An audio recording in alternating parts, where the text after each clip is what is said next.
ხედავთ, რომ საქართველოს მოქალაქეების უფლებების ინტერესების დაცვის ნაცვლად ისინი ემსახურებიან ტრული ქვეყნის რუსების ხელდასმულ ეგრეთ წოდებულ ხელისუფლებას და ასრულებენ მათ უკანონო ბრძანებებს. გადავა კონკრეტულად ჩემ გამოცდილებებზე ეს ძალიან გავს ზიმედნაცემის სხვა დემონსტრანტების წამების ისტორიას, რომელსაც სისტემური ძალადობის სახელი დაერქვა.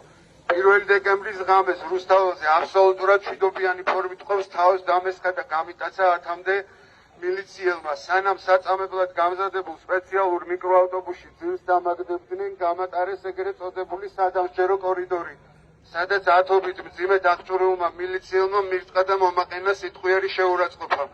მიკროავტობუსში ძილს დაგდებისთანავე გამძარცვეს, მომპარეს საბუთები, ფული, მობილური ტელეფონი, პირადი ნივთები. 3-დან 5-მდე რუსების მონა მილიციელმა მომტეხა ნეკნები.